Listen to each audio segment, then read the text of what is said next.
CBS Radio Mystery Theater presents...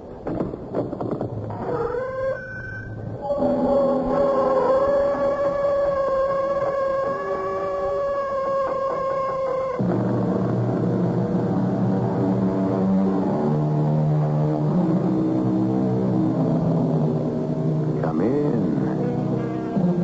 Welcome. I'm E.G. Marshall. Gold. By dictionary definition, a yellow metallic element, malleable and impervious to rust. Symbol, AU. Atomic weight, 196.967. Specific gravity, 19.3 at 20 degrees centigrade. By other definition, because of its scarcity and resistance to corrosion, the most precious and desirable metal in the world, and also the most corrupting. Since time immemorial, men have sought it as the highest boon. For the same length of time, they have found it can be the most dread of curses. If there is gold there, I'll tie off a line and send up the balloon floater. I may need an acetylene torch. Speaking of torches, you'll need a submarine lamp. Yeah. Oh, come on, Jinx. Don't look so gloomy. I am not gloomy. I'm scared. I'm scared to death. Of what? I don't know, Hank. I wish I did. Don't be silly. Give me my diving helmet. And take a good look at me. This may be the last time you'll see me. What do you mean? The next time, I'll be a new man with my pockets lined with gold. I know Lady Luck has finally blessed me. Or cursed you.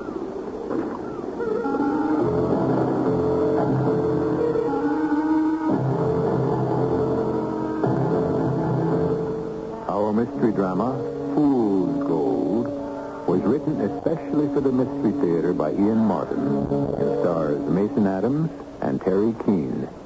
I'll be back shortly with Act One.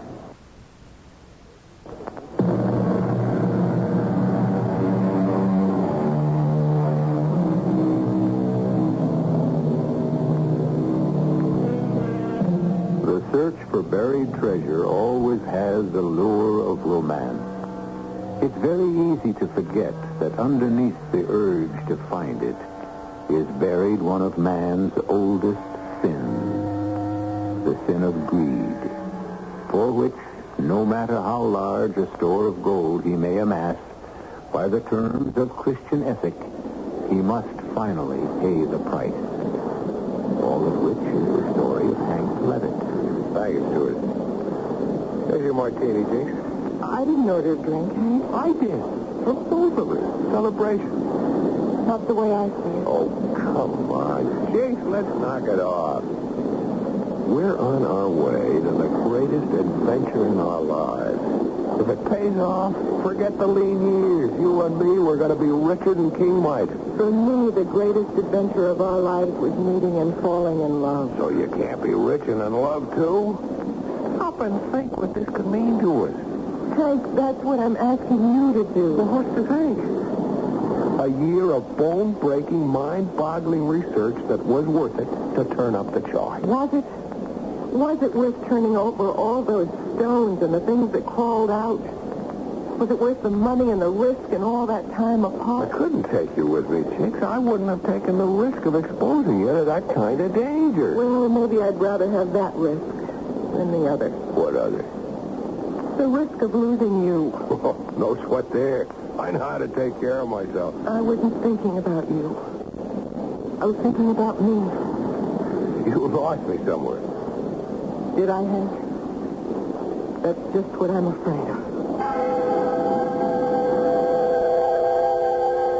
I met Hank Levitt my first summer on the Florida Keys. I was 19, and scuba diving was the big new thrill. I had plenty of boys who wanted to teach me, but that's just what they became after I met Hank. He was one hunk of man. Tall, dark as I was, fair. Rippling with lean muscle, looking just as young as any of the boys, though he must have been well into his 30s by then. And he'd forgotten more about existing under the sea than any of us would ever learn. I slipped over him, as he did with me. And a year later, we were married. He wasn't rich, but my parents approved because he was distinguished. A well-known marine biologist and oceanographer. After I dive, just keep circling slowly. Now, if I locate it, I'll send up a marker balloon. How deep are you going? Less than 20 fathoms. But if it's been moved by the current into a valley, it could be almost twice as much. You shouldn't be going down alone. Can't I come along? A bit rugged for you, hon. Anyway, somebody's got to mind the store. Well, then let's go back into the Tobagos and get somebody to run the boat or dive with you. Are you kidding? You think I'm going to let anyone else in on this? Every treasure buff in the business is looking for the Maurice Sanglant. I'm not letting anyone else in on it. Why not? You know what the estimates are on the gold alone that she was carrying? Whatever they were or are, they're not worth your life. 30 to 50 million, 100 at today's price. And how much am I worth, Hank? Hey, would you check my tank straps? I think one of them is buckled. What did you say?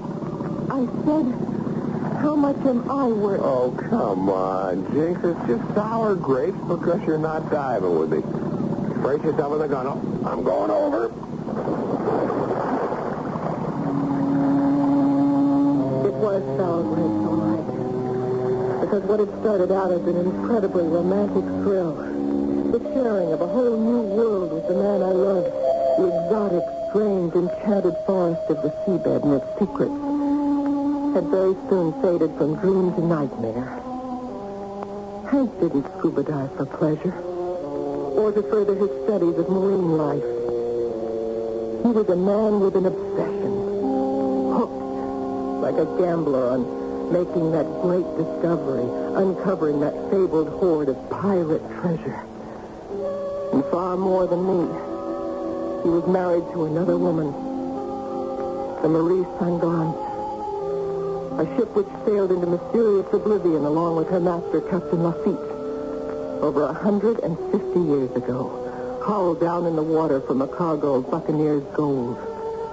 A cargo that after 12 years of marriage, we were still searching for beneath the ocean.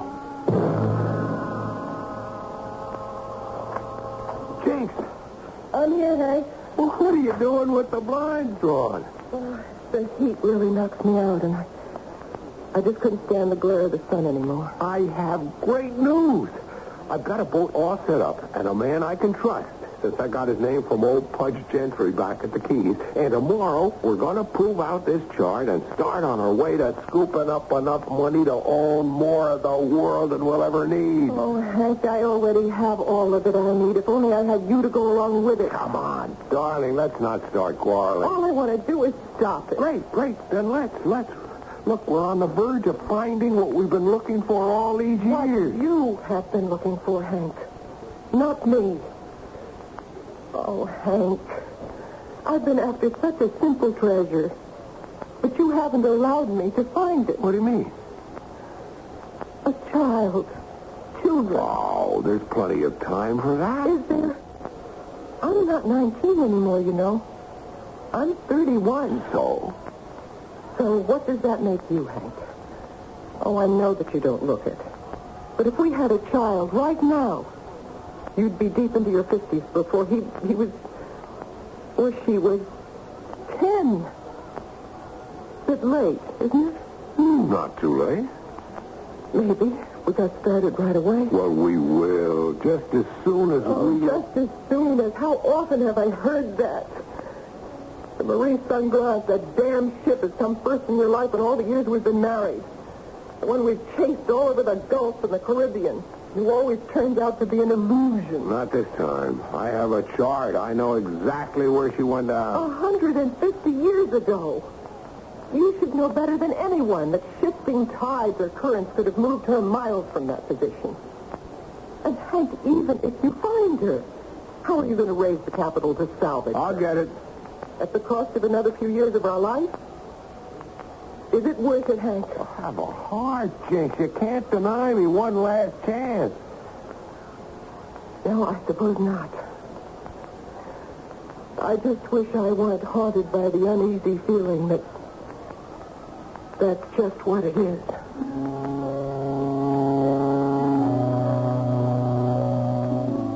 Meeting Jean-Michel did little to calm my apprehensions. He was fat and oily, unkempt, and looked thoroughly dishonest. One thing I had to admit, he did know how to handle boats. We headed northwest from the main island, and within the hour, the small island of Montecito came up over the horizon. We pulled in dangerously close to its coral cliffs, then pointed due south and moved on a carefully measured course. We are coming up on 2 knots from shore, monsieur. Fine. Throttle down a little, but keep putting away on it. And the heading? Steady she goes. Let me know when she marks 2 knots. Yes, sir, monsieur. James, Yes, Hank. get the lead over and see what we're drawing. Right, skipper. I'll get the first marker boy ready. You need a hand with that, monsieur? No, just keep your eye open for 2 knots. That's all. You got a reading yet, James? Pretty deep. I paid out nearly 21 fathoms. We are 2 miles from the island. Cut the engine. Let her drift. I have a mark, Hank, 25 fathoms. Good. There goes marker number 1. Okay, Michelle, keep the same heading. We're going to box off an area 1/2 mile square. Rev her up.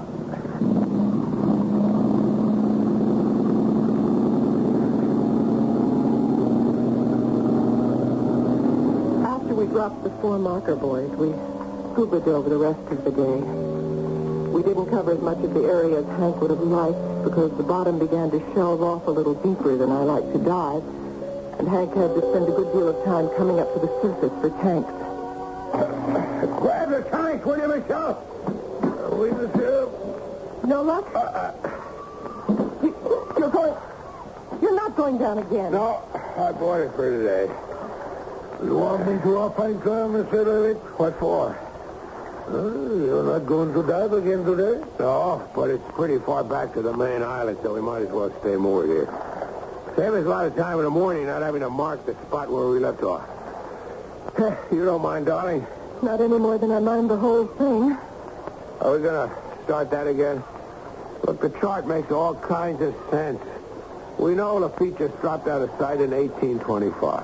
A part of what I bought is some pages from the log on his last voyage. He was headed for that little island over there. Yes, I know. That he called Montecito. My refuge. Yeah, he never made it. We know that from records on the main island.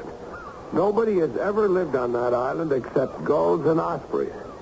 Somewhere under us in the 1/2 mile square of the ocean is the Maurice Sanglant and all its cargo. Monsieur will pardon me.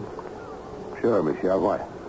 It is in your mind to spend the night here, off Montecito, in this place? Yeah, that's the idea.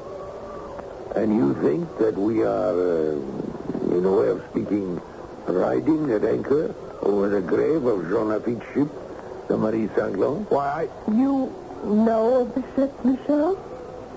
And Lafitte? In these parts, who does not know of the great Lafitte? And all the gold and jewels and pirate treasure he was bringing back to Montecito. But the treasure is long gone. If it exists, only the birds know where it lies. You mean he got everything to the island? Long ago, the island has been searched in every nook and cranny. Nothing was ever found. The legend is that he never lived to enjoy this fabulous wealth. Why not? Are you not the one with the chart and the knowledge, monsieur? Les anciens say that he came back on his last trip with so much gold that it overflowed from the holes and was piled waist high on the deck. But the ship was riding so low in the water that somewhere his keel caught on the rocks and he sank with all his crew before he could make his refuge. Everyone knows this? Every one of the sea believes it. But with all the years, nobody has ever known just where or had the equipment to find the ship. Perhaps you think you can, eh? Eh bien, bonne chance. But this boat, in any waters between the main island and Monasil, will not spend the night afloat. What do you mean? I am enchanted to bring you out with the first light tomorrow, but with the coming of dark, I make for harbor. Why? Because, madame, the night seas belong to Jean Lafitte. Every night, through the mists, his ghost ship still tries to run that last voyage for safety. Sometimes, on moonlight nights, you can see that old barkentine headed for Monasil and for the grave. And they say that if you see that ghost ship, you join it on the way to death.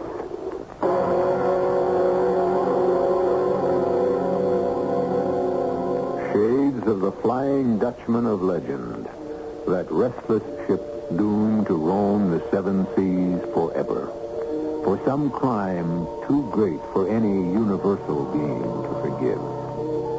What was Jean Lafitte's special crime? Just his life? Or his excessive love for plunder? Or is this just another tall tale of the sea? I shall return shortly with Act 2.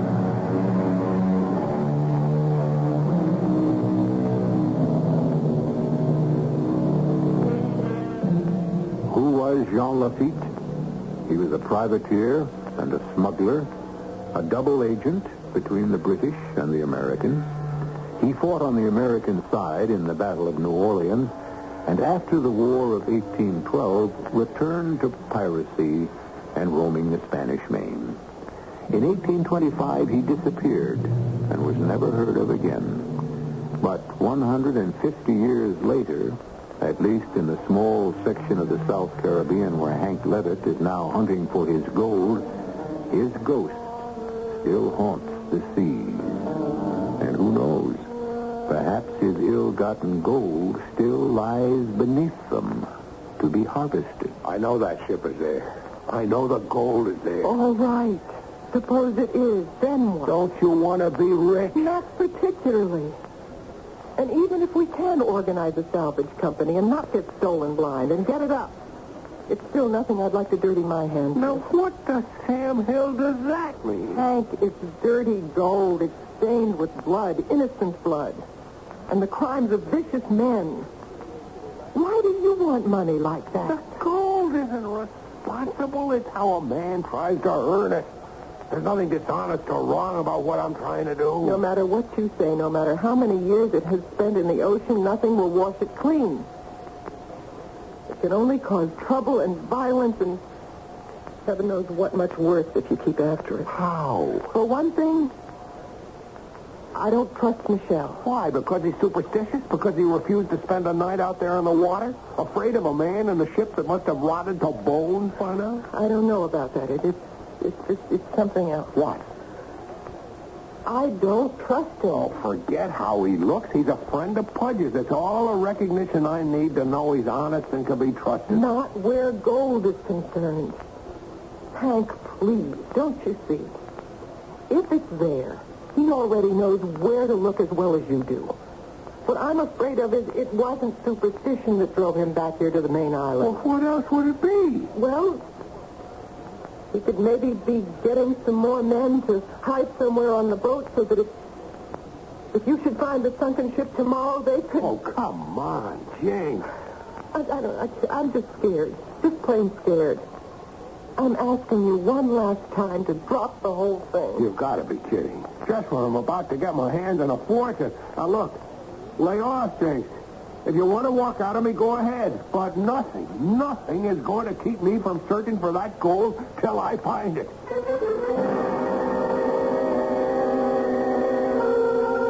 So there it was at last. Out in the open. The end of Hank and me. The open admission that I would always be second in his life. He He had gold fever, and I knew that nothing would stand in his way to satisfy his raging thirst for the metal whose yellow glow cast an enchanted spell that eventually destroys. I should have walked out then, but I didn't. Habit, love, or just this gnawing reaction that the man who was still my husband was in deadly danger of his life. I didn't know, so I stayed. While Michelle is below decks, in case you'd like to know, I searched the boat from stem to gudgeon, and there's just the three of us aboard. I'm glad to hear it. But it doesn't set your mind at rest? Do you want me to be honest? No, thanks. I can do without it. Hey? Nope. But as long as you're here, can I count on your help? Of course. But not willingly. I'm thinking of you. Don't. I'm doing just what I want. When I find that gold, maybe you'll change your mind. You are sure the gold is there, monsieur? I didn't know you'd come topside. Here, you can take the wheel, Michelle. Sure. Yes, I'm sure the gold is here. I agree with you, monsieur. Why? Because the ghost of the ship haunts these waters. So why? Because I think it tries to guard the gold. If you're so afraid of this ghost ship, why do you help my husband look for it? Not for it, madame, for the real ship. I think perhaps if that is ever found, the ghost ship would go away. I thought you were deathly afraid of it. Only by night, not by day. It never sails by day. Oh, you're all crazy. If old Captain Lafitte has kept you all from finding it for 150 years, it will never be found. This time, I think maybe it will. Why, monsieur? Because of your chart. What do you know about the chart? Only one thing. If it is right, we have all been looking in the wrong place. You mean the other side of the island, Monacy? Exactement, monsieur. Where did you get this map? I bought it from a dying man. Was the name of the man Philippe Tourneau? Yes. You know him? I knew him once, in the Far East, in the war. He was the last descendant of Barbiros de Tourneau, Lafitte's first mate. Justement, monsieur. I always suspected he knew where the ship was sunk. But we are arrived. Do you start again where we left off yesterday? Yeah. You going to dive with me, Jinx? I don't think I feel up to it today, Hank. Well, that's the way you want to be. Hank? Forget it. I get the message. From now on, I'm on my own.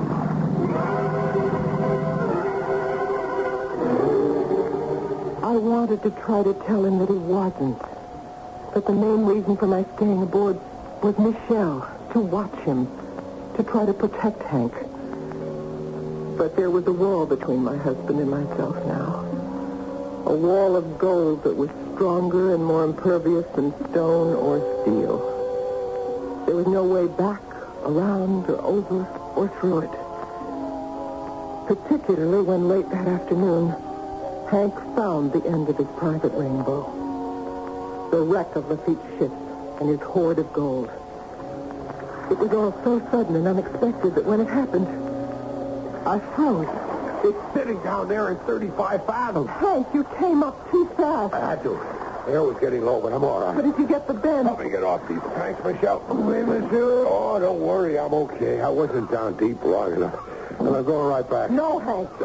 What out? Michelle, get me the diver's gear. Vite more. Now, look, if you're worried about the bends, the best thing I can do is to get back down there. Why do you need to? I've got to tie off a float to mark the position. And I need conventional diver's gear to spend long enough down there to make sure of the gold. You didn't find that yet? The gear, monsieur. Yeah, okay. Let me get into it. I didn't have time. I just made out the ship and I had to come up. How do you know it's Lafitte? First, because it's approximately where the chart said it would be. Second, even though it's a skeleton, not much more than stem, ribs, and a ghost of what was freeboard, from her silhouette, she looms like a barkentine. The kind of ship Lafitte sailed. You're determined to go down? I've got to. There's just time before the light goes. And Michelle here will insist on putting it ashore. Will you stand by the pump of communications? Yes, Hank. Great. All right, give me the boots, Michelle. Go start the compressor. Oui, monsieur. Now, if I'm right and there's gold there, I'll tie off a line and send up a balloon float. I'll just take hand tools down with me, but I may need an acetylene torch. Speaking of torches, you'll want the big submarine lamp. Yep, and I'll need a belt, too. Pressure's pretty heavy down there. Oh, come on, Jinx. Don't look so gloomy. I am not gloomy. I am scared. I'm scared to death. Of what? I don't know, Hank. I only wish I did. Don't be silly. Now, give me my helmet. Here. You better take a good look at me. This may be the last time you'll see me. What do you mean? Why, the next time I'll be a new man with my pockets lined with gold. I know Lady Luck has finally blessed me. Automatically, I gave the helmet the 1/8 turn, secured the clamp, paid out enough lifeline and air pipe to help my husband clumsy and weighted down in the now unfamiliar element of air. Immediately, he sank down, heading for the sea floor. I watched the windlasses unreel both the precious air pipe and the lifeline with the communication wire. Unwind. It seemed endlessly, until at some 33 fathoms, about 200 feet, they stopped turning, and I knew he was on the bottom. I put on my headset, and his voice floated up to me, eerily from the depths. Hey, you read me? Loud and clear? I'm down. Lucky descent. I'm not 50 feet from the wreck. Heading for there now. Keep the line open. Wilco, how is it? Lucky. Stop to see clearly. Looks like someone was firing at torch. Don't quit. Didn't hear. How can a man with as much knowledge and sense as you, Hank, be so stubborn and take such chances? Because I want to be king of the hill, baby, and this is my big chance. Would it mean anything if I said I'd just rather have the guy I married? I don't know, baby. All the signals are off as of now. I don't read you. I'm at the wreck. And the girl. All that beautiful solid gold that means our future. Has Monsieur Levitt discovered anything? Not yet. Not that I know of. I don't think you are telling me the truth. What right have you got to question me? No, not yet. Excuse me, I'd better watch the pump. Hank, don't send up the balloon yet, please. Hank. Hank. But he had cut off the intercom. I couldn't reach him. I glanced quickly at Michelle. Was it just my own apprehension, or in the moment I looked his way, had he suddenly become completely concerned with the compressor? I wasn't taking any chances. I was already in my wetsuit. My face mask I looped about my neck. I bent and slipped my fins on, pulling my tanks nearer to me. And the spear gun. And suddenly the balloon float surfaced. Has he found Laffitte's gold? Maybe he's in trouble. Hank? Hank? Jinx here. Do you read me? Do you read me? Does he answer? No. And maybe the curse has caught up with him, too. But I think we better make sure. Turning in her surprise to look at Michelle, Jinx is horrified to see the sharp marine axe in his hands, poised above Hank's life and air pipe lines, where they are stretched tight over the bulwark, the edge of the boat. It appears that all her worst fears are about to come true. I shall return shortly with Act 3.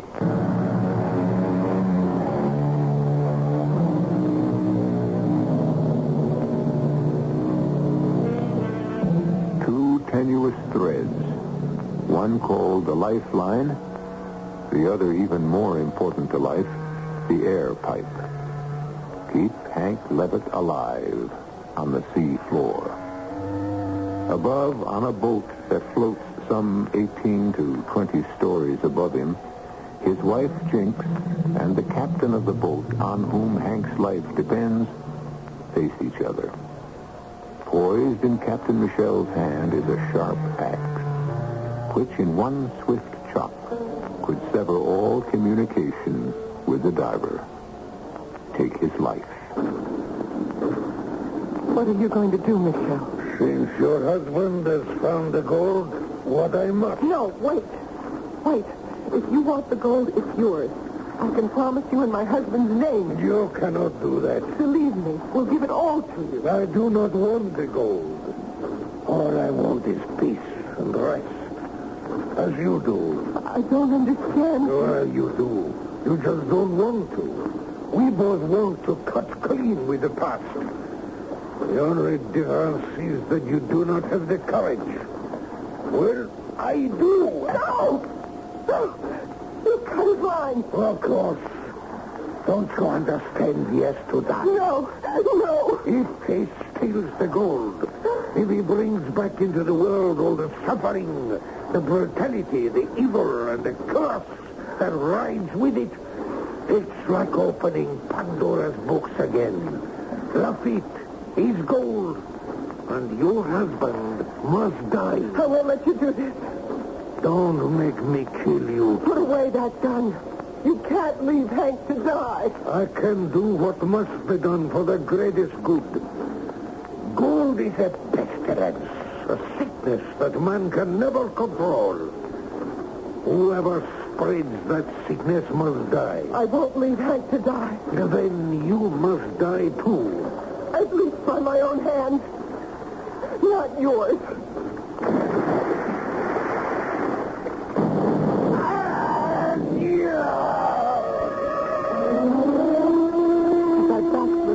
And into the water. I thought I heard the roar of a heavy weapon, like an old-fashioned cannon. But diving into the water, I was too busy with my impossible search for Hank. And then, a miracle. Our paths crossed, and I realized Hank was using his emergency pack to breathe. We surfaced together to find that night had fallen. Phew! Oh, I thought I was a goner. I thought we both were.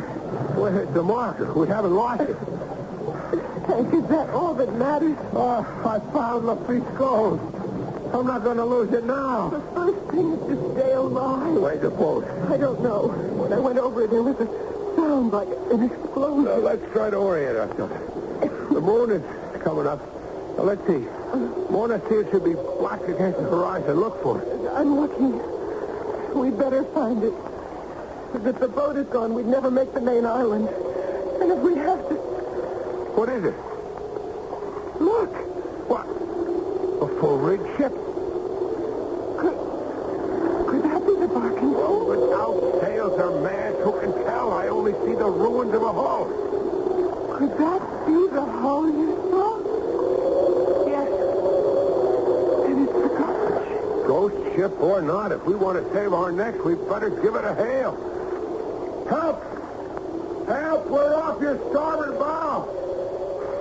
Can you help us? Captain, up, feet, aboard the Marines and land. Where are you?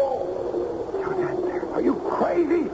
You want to drown? It might be better than answering that hail. Why? You listen to it. And answer for yourself. That's no human voice. It sounds as though it was echoing from the gates of hell.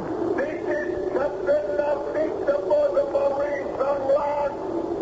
Where are you?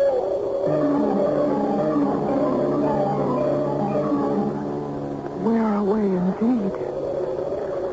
Were we alive? Or dead? Both of us exhausted by that last desperate race for the surface. In a dream, we floundered towards the ship that offered some kind of sanctuary. And the nearer we got, it became more and more unreal. The hull was a hollow skeleton, encrusted on its ribs by barnacles and sea creatures. Welcome aboard the Marie Saint-Laurent. You are Captain Henri Lafitte? You have the advantage of me, sir. You and your lady. Permettez-moi. I am Henry Levitt, and this is my wife, Janice Levitt. What are we doing here? You ask me? You must forgive my wife. No. I have to question. May I have an answer? It is not easy to answer. What are you doing here indeed? Since, in a sense, I am not here either. What does that mean? But surely you must realize, monsieur, what your wife has realized from the first.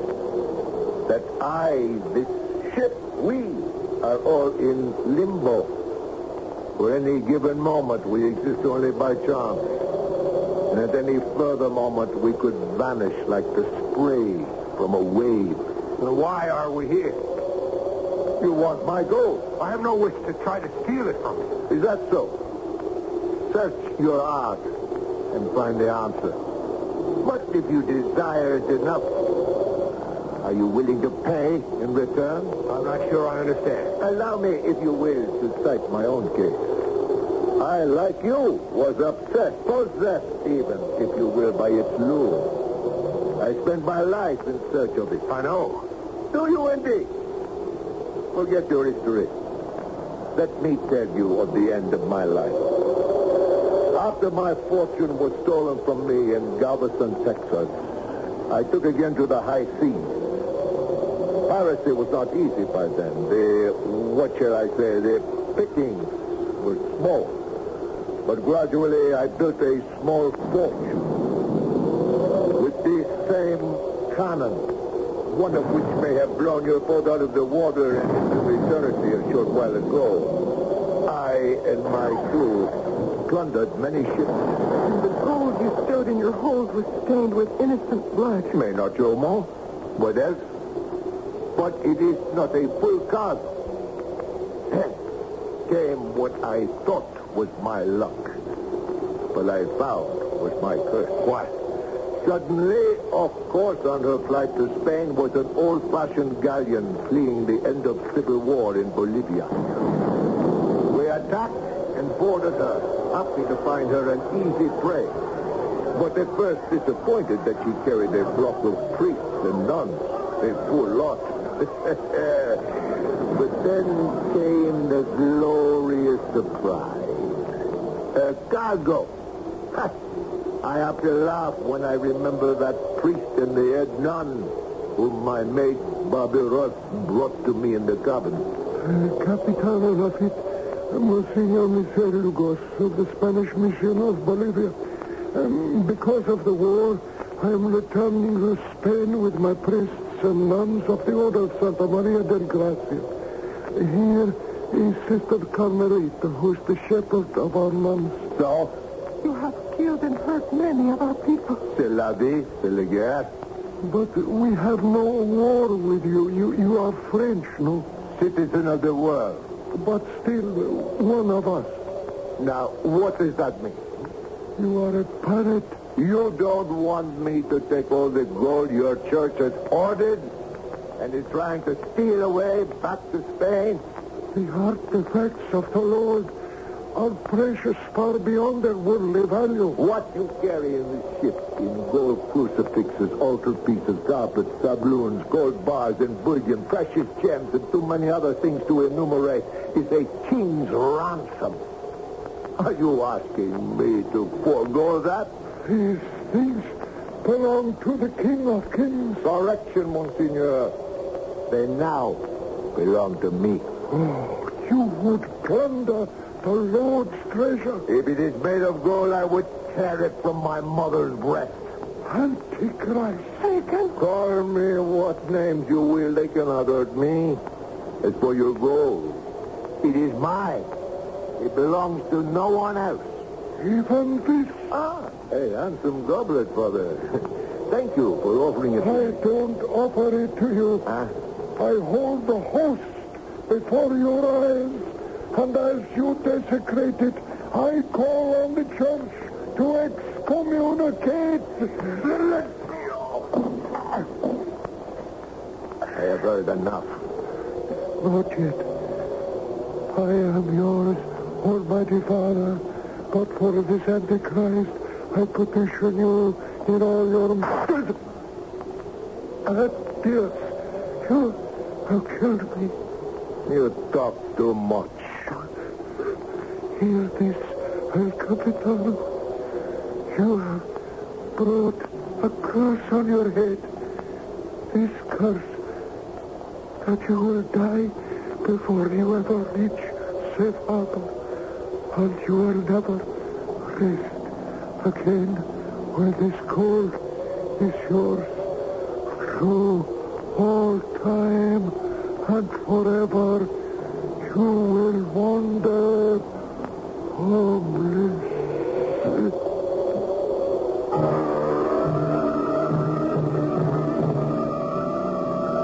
So, here is the moment of decision, monsieur. The gold is there. That does not change. Do you want it? I've been searching for it all my life. It is here to take, if you want the responsibility. Hank. All my life. All my life. All my life. Wow. Oh, I thought I was a gun. I thought we both were. Where's the marker? We haven't lost it. Is that all that I matters? found Lafitte's gold. I'm not going to lose it now. It's the first thing to stay alive. Where's the boat? I don't see it. Oh, stop. Oh, there it is, Hank. Right over there.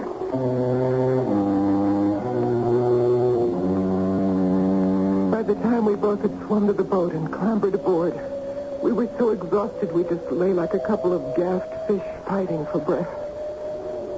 Hank was the first to get to his feet. I was still half out, but I came to abruptly with a sudden gasp of horror. Good Lord. What? Well, it's Michel with the spear from your spear gun through his throat. Is he dead? Yes. How? I must have fired it to stop him from cutting your lifeline. He wanted to kill us both. Why? Oh, Hank. I don't know now. I don't remember what was dream or what is truth. He said he wanted to let the ghost rest, but now I think what he really wanted was the gold. Whatever it is comes back to that. It comes from evil doing. It carries its curse with it. It's time to stop dreams and obsessions. Let's face the fact. All I ever wanted to do. In time, I should feel the same way. Michelle tried to kill me, both of us. When you killed him, it was in self-defense. To try to save you. Oh, what a fool I've been. Blind to where the real treasure is. I'm going to have to make one more dive. Oh, no. It's still the gold. Not for long. While I go down and cut the marker line, you burn the chart. When I come back, we'll bury Michelle at sea and let him and the Phantom Captain Lafitte fight for its ownership. I want no part of it anymore. You mean that, Hank? With all my heart. My only treasure is you. I'm just waking up to that. And to a brave new life.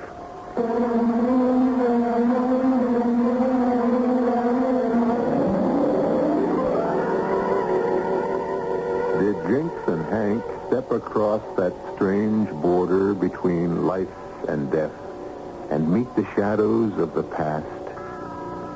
Has it struck you as odd that the name Hank Levitt or Henry Levitt is closely akin to Henri Lafitte? And in the silent reaches of the night, how often do we wonder about the crossroads all of us come to in the march down the road of life? Most of us turn one way or the other by accident. To some few, the choice is revealed.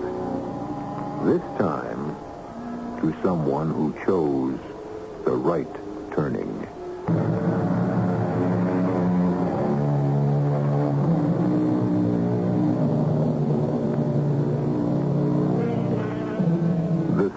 road between the main island and Monoceal moves evenly as it has for millennia, unchanging, bearing no evidence of the buried fortune beneath its surface. Like Pontius Pilate, not all the laving of its currents and its tides will ever wash away the blood that stains the yellow gold 30 fathoms deep. But somehow, for whatever reason, the ghost ship no longer rides the night winds. And at the last, all have come to rest. Our cast included Mason Adams, Terry Keane, Sam Gray, and Court Benson. The entire production was under the direction of Himan Brown. This is E.G. Marshall inviting you to return to our Mystery Theater for another adventure in the macabre. Until next time...